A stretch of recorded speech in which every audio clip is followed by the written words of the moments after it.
Welcome everyone to the Healing Sexual Trauma Summit. I am Marcy Little, the host of this summit, and I'm also right now a speaker. And here to interview me is my great friend and colleague, Laura Beck. Laura, welcome. So glad to be here. So great to have you. All right, so Laura Beck is a somatic healing practitioner who wants women to embrace being enough. She has the honor of working with clients recovering from perfectionism, trauma, and narcissistic relationships. So as you can see, she's a perfect candidate to be running this interview because it's all in line here. It's all part of the thing. Okay. Before I hand this off officially to Laura, let's do what we do in every single interview, which is take a moment just to get present and centered in the body, if that works for you. Do what works for you. So there's an invitation here to lower your eyelids or close your eyes or not. And I'm going to close mine because that feels good to me right now. Oh, another thing that feels good to me that I offer to you is just making an audible sound as you exhale. It's so good at relieving tension from the body. And you can do that a few times. No one can hear you. You can be as loud as you want, or as quiet as you want, or make no sound at all. And then bring awareness into your feet and just notice, can you feel your feet? What's going on with the feet?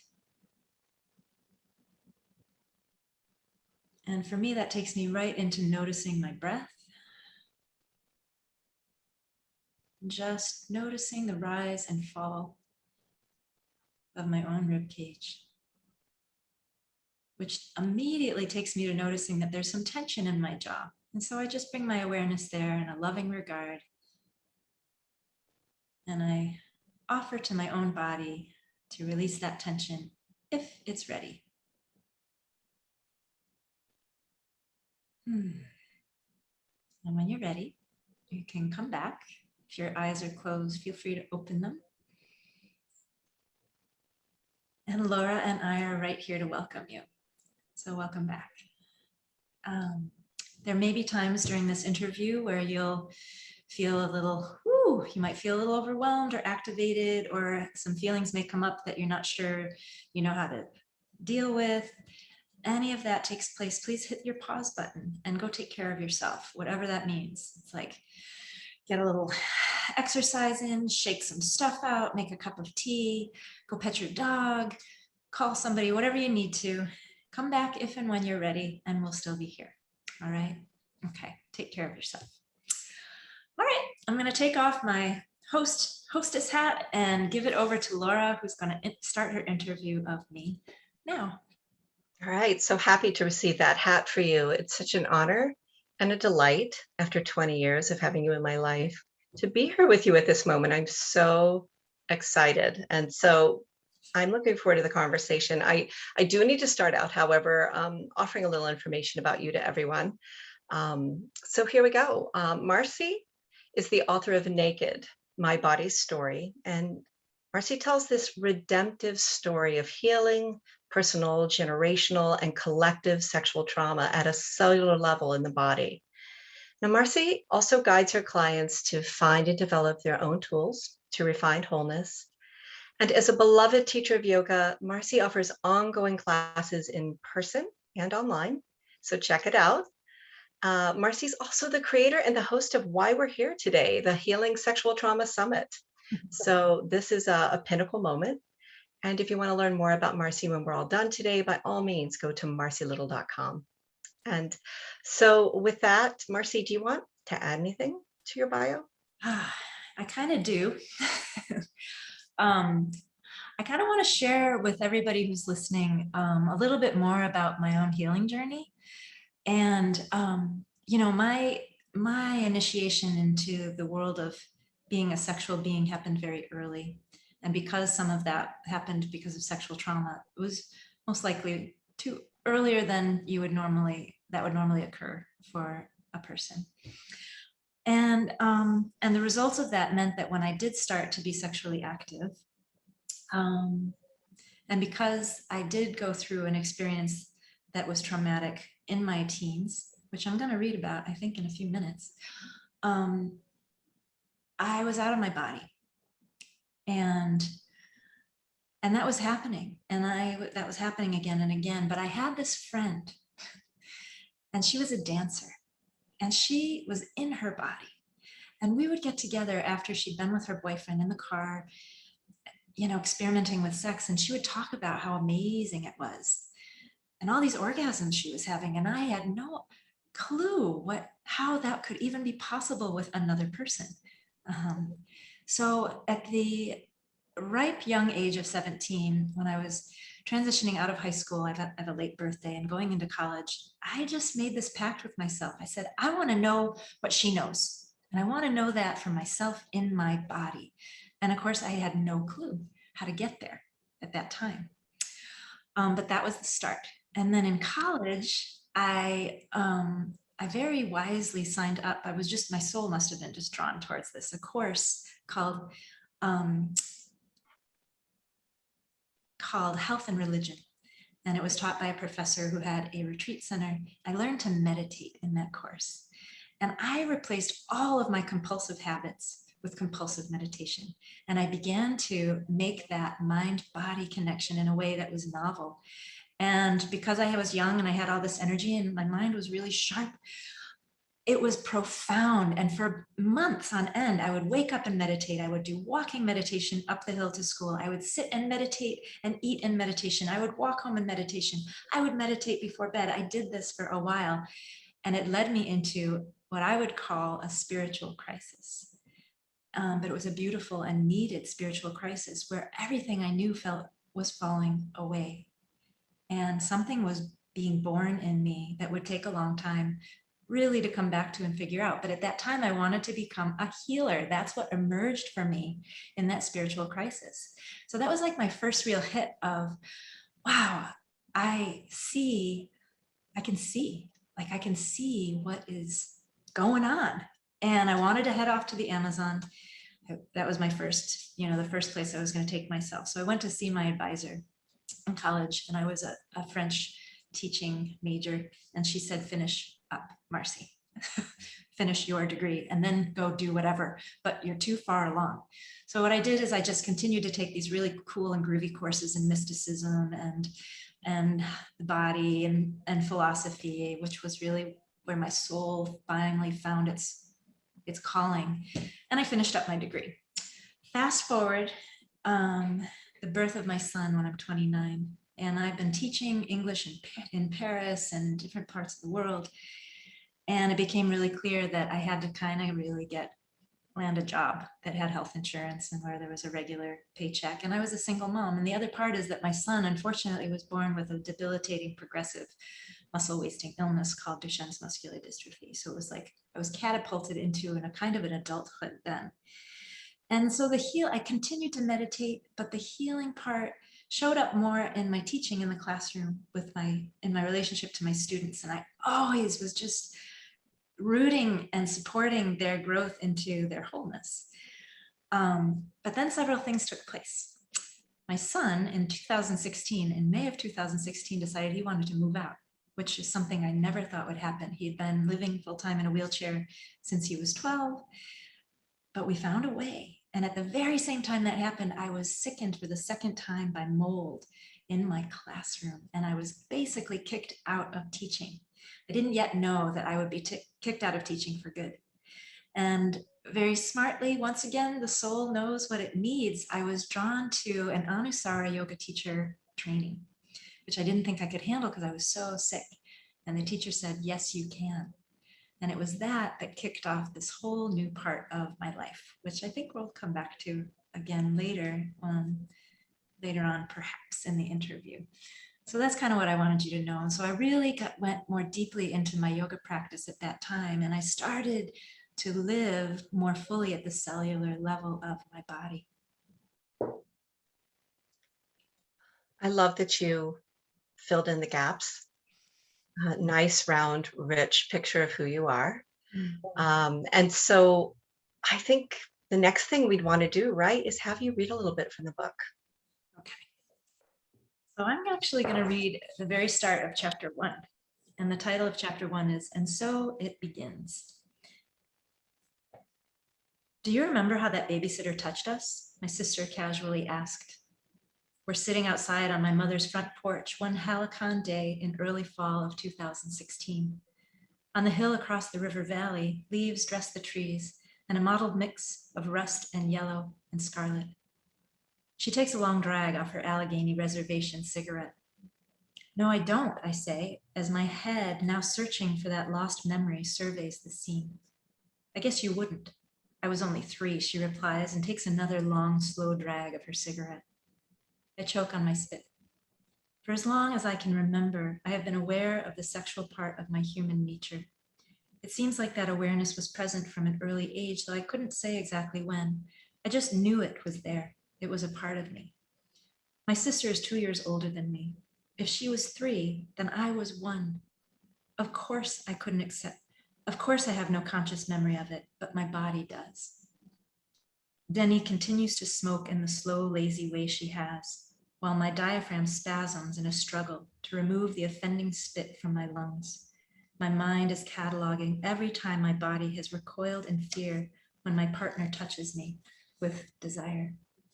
Bessel van der Kolk, in his seminal book, The Body Keeps the Score, cautions that long after a traumatic experience is over, it may be reactivated at the slightest hint of danger. The earth opens beneath me. I fall in. The rest of the day is a blur of overcooked hamburgers and family bickering. I sneak sideways glances at my mother, wondering, how could you let this happen to us? Thank you. Wow. So I want to know. I want you to share with us, where did this all begin? What's the story behind the book? How did it happen? Yeah, and I want to answer that question, but I also just want to tune in for a second with the viewers, just in case what you heard there might have been triggering. And if that is the case, if it might feel good to just put your hands on your heart for a second and give yourself a little bit of attention. See if you can even feel your hands. See if you can feel the sensation of your hands touching your own chest. And again, if you need to take a break, please do and come back. And so we'll just take a moment to reground. And come on back when you're ready. Okay, I do want to answer that question, Laura. Thanks for catching me. Yeah, no problem whatsoever. I guess the first thing is that I didn't plan to write this book. It's not like I sat down one day and like, I want to write about my sexual trauma. Not at all. In fact, I thought I had worked my sexual trauma through by the ripe old age of, I don't know how old I was by 2017. I was like, I am good.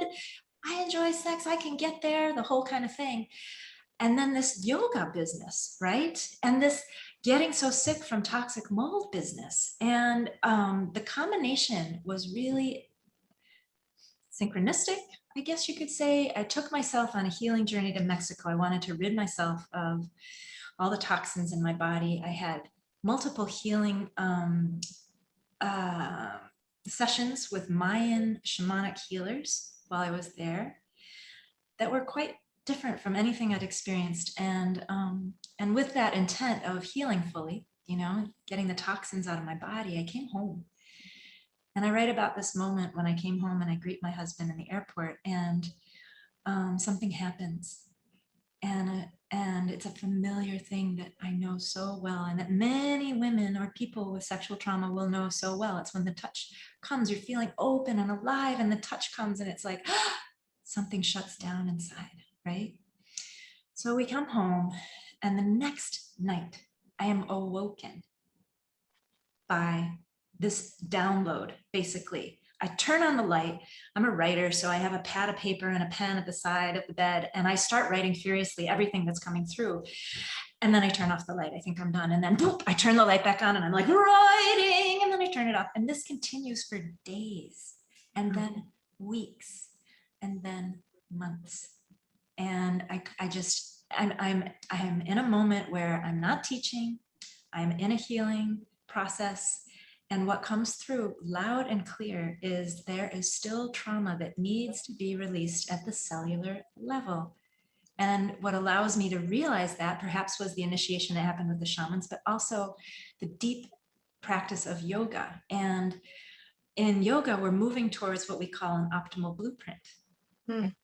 And as we move towards our optimal blueprint and we get more and more conscious in the body, we're going to start to come up against whatever obstacles are there, to really living in our deepest beauty, our deepest bliss, our deepest joy, our deepest pleasure, all of those things. Boom, it's just going to be there. And the practice of becoming more and more conscious in the body allows then for something incredible to occur, an alchemical transformation to begin to occur. And that is what happened for me. And that's maybe why the book said, okay, we're ready. And so I wrote my healing journey. And I started in April of 2017. And on November something or other of 2017, the last word came through. And I was like, oh my God, I ran down to my husband. I'm like, Chris, I think I'm done. So now we're in 2021, and that just speaks of how long it takes to get a book out. Well, that's funny. I've often felt like, wow, she did that really fast. So it's all relative, isn't it? So I love that story. Clearly, you channeled the book. It's your story coming right through you when it needed to come through, right? As someone who has read the book, there are a couple of ways that you take, there are two threads that come up for me. And I want to address each one of them. And when I describe them as threads, what I'm getting at is that you offer them to us in a gentle unfolding of a process that's integral to what you're trying to convey, right? And the first one that I wanted to ask you about is actually, there's sort of a pivotal moment for it on page 27, and I'm wondering if you would read that last section for us, and then I'll let you know what I want to explore with you about it. Let me get that. All right. This is the very last section of chapter 2. Soon after Chris and I start living together, I bring it up, gently at first. When you look at my breasts like that, it makes me feel uncomfortable. Why? I just love your breasts. Because it makes me feel like an object. This makes no sense to him. So I tell him the story of when I was 15, drunk and a virgin, and raped at a high school party by a 22-year-old man. I tell him about the babysitters, the young men who jerked off in front of my best friend and me when we were 10 years old, changing into our bathing suits at a hippie music festival in upstate New York. The man in a parked car who called us over and exposed his penis to us. The list gets very long. Chris cries when he hears these stories, but how can he know the way they have affected my ability to give and receive love, my ability to open and share my heart with ease? Even I don't fully understand it, but I know that I am still at least partially a prisoner of my past, a victim of what happened to me, my mother, my sister, and so many women in the world around me. My husband is a sensitive, loving man who truly has never wished to hurt me.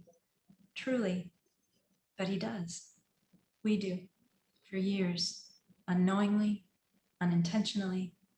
And then I come home cracked open from Tulum, Mexico, and I say, enough.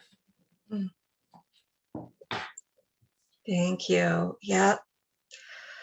So as I read that, it just, I'm like, okay, here's that pivotal moment. Here we are.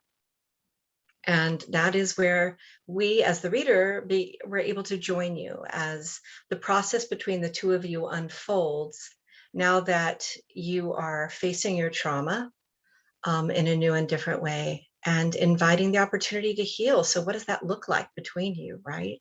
Mm-hmm. And so I was so struck by the process that you capture in the book, because I can't help but wonder, and because the book is so accessible, it's it's so available to people of so many different kinds of experiences. I can't help but wonder how women who are struggling to navigate their intimate relationships now that they're open to healing to their, from their trauma. What is it that you're hoping that survivors of sexual trauma are going to take away from witnessing this process between you and Chris? Yeah. What are you hoping they'll integrate and absorb from that? Yeah. It's such a great question. I guess I would say, first of all, how common our story is. Yeah. I mean, that's the first thing. And that comes up again and again when women are reading my book, like how common our story is. And it's just not something we talk about, and it's not something that we see depicted in the media. Not very often. Very occasionally it will come up, but it's not the norm, and sexual trauma that is stored in the body leaves an imprint, and it's a devastating imprint. It can be, right? It affects our relationships. It affects our ability to open our bodies and our hearts, as I've alluded to here. And it needs to be unwound, because opening to love and experiencing the full range of pleasure that I've talked about, particularly in our bodies, is our birthright. And as we do that, we step more and more fully into our true potential, into what we're here to do, really. Those imprints, when they're not resolved or dealt with, they're those obstacles I'm talking about as we're moving towards our optimal blueprint, right? So seeing this in relationship, I am hoping that people who are still working it through will see the potential for beauty that lives in the process of healing with a partner or someone you're close to, and the spiritual nature of the journey.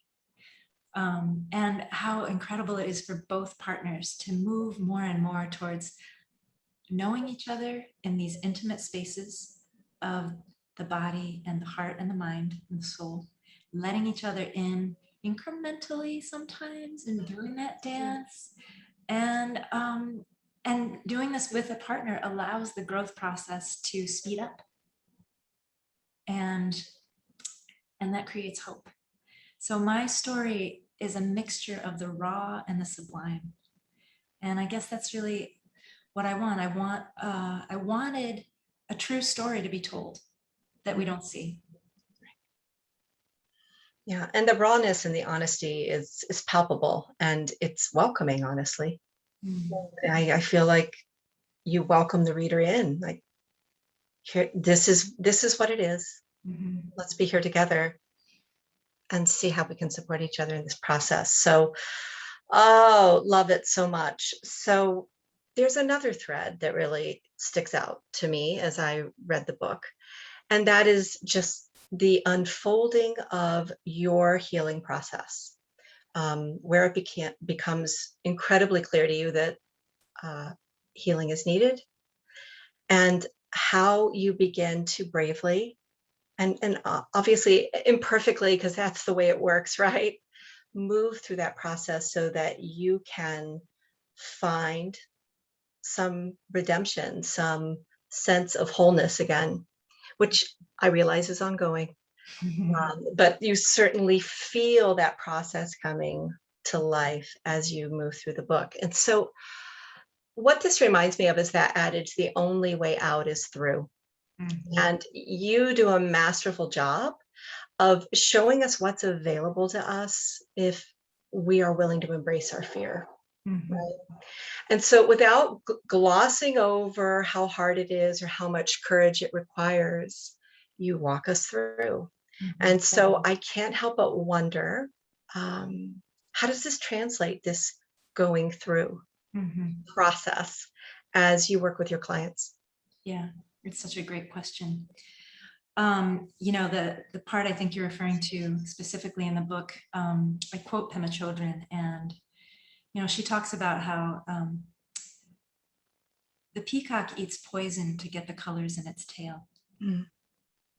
And she talks about turning base metal into gold. You don't get rid of the base metal. It comes along with you, and it's essential in the process. And there's nothing easy about it, for sure. And it takes a tremendous amount of courage, which is why many people who understand and have gone through this journey and help others to go through this journey, call it the hero's journey or the heroine's journey, right? And that brings up for me the importance of being accompanied. Because sexual trauma is a relational trauma that takes place in the body, we actually need to heal it in relationship to an other, right? We can't actually heal it in isolation. There's a lot we can do by ourselves, but we can't actually heal it all the way unless we are in relationship to somebody who we're intimate with. And it doesn't even have to be physically intimate, right? So this can be that guide that sees you, that witnesses you as you move and find your own tools. They have their tools, and some of their tools might be useful to you, but there may be tools that are totally unique to you, right? Sort of like I found mine, which is why, I say it that way in my bio, because it's so important that with each person that I work with, it's an organic process. There's so much mystery in the process, just like there is in my own process. I'm always awakening to the mystery of what the heck is going on here, there's so much more that I don't understand than what I do. And so working with someone who can actually reflect back to us our absolute value, our absolute worth, despite whatever has happened to us, whatever we've done, or whatever's been done to us. A loving presence, the container of a loving presence. That there's nothing more healing than the container of a loving presence. It sounds simple, and in a way it really is. The journey is not simple, it's complex. It's like Ariadne going down into the underworld, and she keeps that thread, and she's got to go through all these trials, and then she comes back out, and she's changed. That's what it's like. It's an initiation process into the depths of your body and your soul. So yeah, let's see. Yeah, so, and it helps to have some tools. Ariadne, when she's down there, she doesn't go alone. She's given help along the way. And we all need to be given some help along the way to get where we want to go. Yeah. I love it. Yeah. Yes, it answers. It's a beautiful answer to the question. All right. Powerful. Yes. Because I did want to connect those dots. Okay. Here's the book. And how do we, what do we take from the book and the experience that you share? And how does it plug into how you work with your clients? So that's perfect. So, okay. Now we're going to kind of zoom back out again. This is a fairly general question, but why is this an important book for people that are healing from sexual trauma? So what's the big scope here? Well, as far as I know, this book is unique. I don't know of other books that kind of get inside a person while they're healing and just tell their story as it goes. And so in that way, it's just very, very authentic and hopefully very, very relatable. My hope is that the reader will feel at home, that they'll feel seen, and that they'll feel known just by reading it. And also in reading it, that they'll know that they're not different. They are not alone in their experience, because that's what happens. That's the thing about not talking about it. We think that we're alone. That was the beauty of the Me Too movement when it exploded, which, by the way, happened after I started writing this book. So the timing was like, whoa, look what's happening. We're in the timing of it.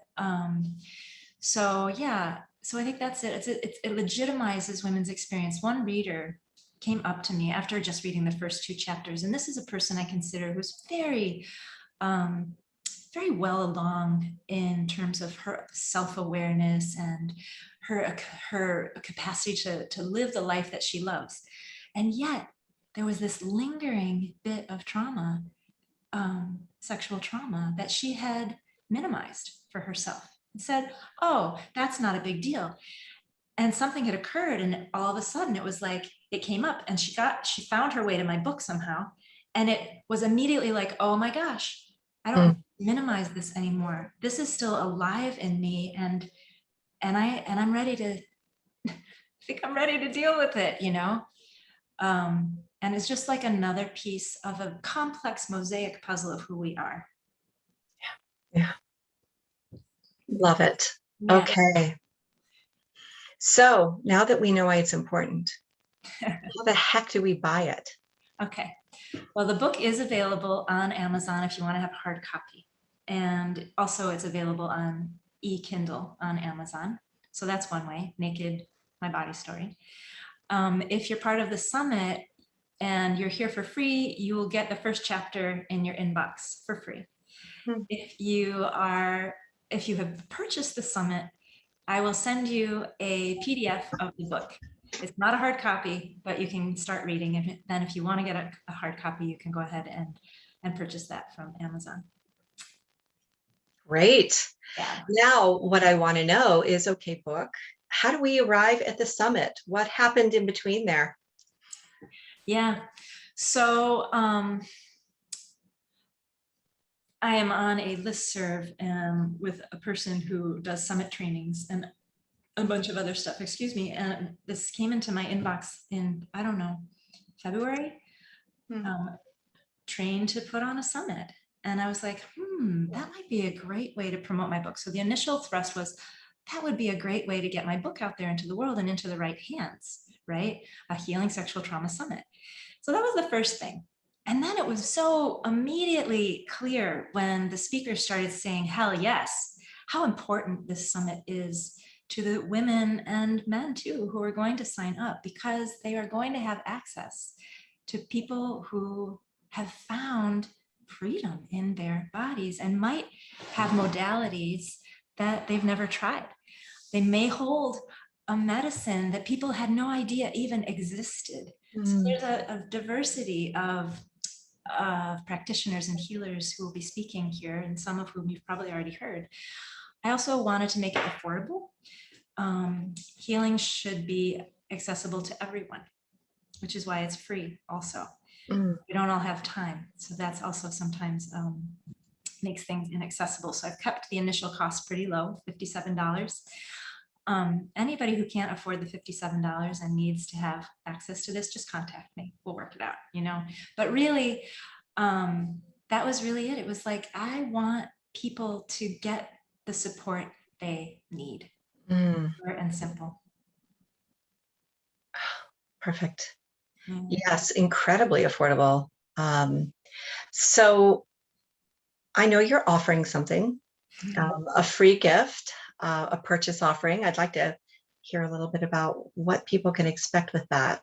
Yeah. Okay. Soon after the summit, I'll be sending out, well, right now, right below this video, you will have access. If, like I said, if you're here for free, you'll get the first chapter in your inbox, and folks who purchase will have access to the whole book. And actually those links will be below here as well. Following the summit, it started to become really clear to me. I went away on a retreat and I thought, what do I want to offer after the end of the summit? And I immediately saw what needed to be offered, and that is a healing sexual trauma intensive. It's going to be 10 weeks long. It's going to be a small circle of women, exclusively women, or those who identify as women. I will take up to 13 people or less or fewer.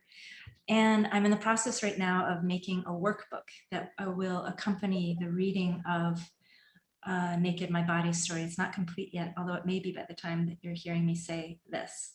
And folks who join will have access to that workbook. And we'll refer and use the workbook as we work through the book together. And the way that the intensive works and why it's intensive is that for 10 weeks, we will meet as a group in a circle once a week.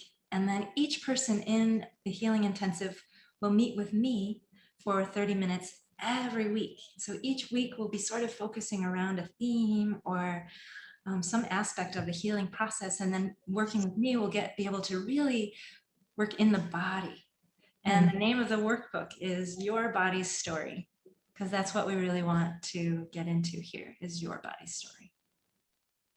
Well, that sounds like an amazing opportunity. And I hope a lot of people will take you up on it, or at least as many as you want or can handle. When you're doing that kind of one-on-one work, wow, I mean, that's a special offering. Yeah. So Marcy, here we are. I mean, we've taken this journey together. Is there anything else that you want to share before we say goodbye? Well, thank you, Laura, for this beautiful interview and this opportunity to let people know more about, my journey and my process. And I think what's really important, and it's on the landing page for the summit, and maybe you've seen it, is just, and also true, is you are not broken. Mm. And sexual trauma can be healed. And you can enjoy the body, living in the body you're in. Ah, wise words to share. Thank you. Mhm. And what a pleasure. All right. Thanks, everyone. Thank you, my sister Laura. Mm. See you all real soon.